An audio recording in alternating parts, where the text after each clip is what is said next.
All right, after a winless 3-game road trip last week, the Knicks started their season-long 7-game homestand with a couple of wins to get them back over 500. Now, Mike Brown did something most head coaches rarely do. He admitted that he had to adjust to this established core of veterans just as much as they had to adjust to him. Here's what he said after the Knicks went over the Wizards on Monday night.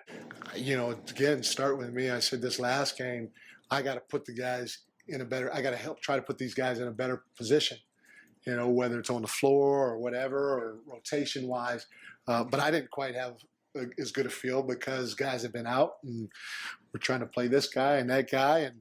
And so it starts with me, and I've gotten better, and they've just gotten more comfortable. So Brown's been saying this for a couple of days, and after beating the Bulls on Sunday night when the struggling bench had a breakout of 45 points, Brown took the blame for the bench issues leading into that game. He said he was, quote, all over the map with substitutions, so it was hard for those guys to get in a rhythm, end quote.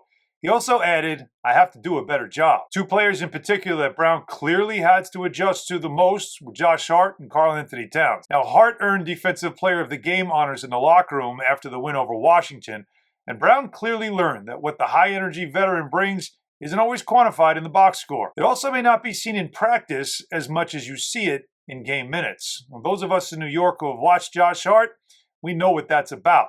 But for Mike Brown, this is still new territory. Towns, however, he's another story.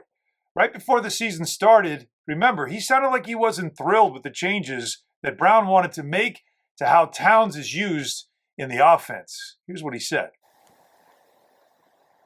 Honestly, I don't know.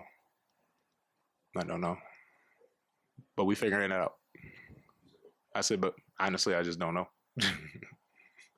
And then came what looked like a bit of a rebellion in the third quarter of that loss in Milwaukee last week when Towns forced shots and broke the offense.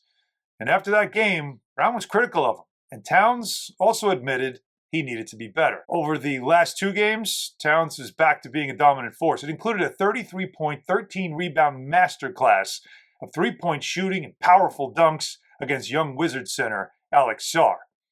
Brown gushed about Towns after that game. No, Cat was a monster.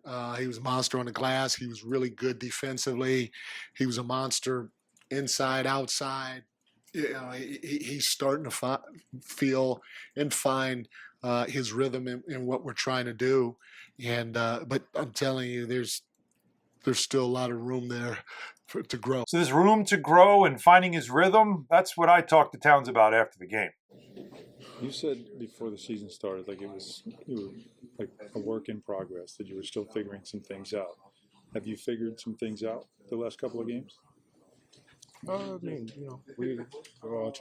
figuring it out. So getting better every day, and understanding what our roles are and what we got to do. So it's good. We got 2 wins in a row, but we're obviously still a work in progress. So over the last 3 games now, Towns is averaging 25, 12, and 4 with 40% shooting from 3.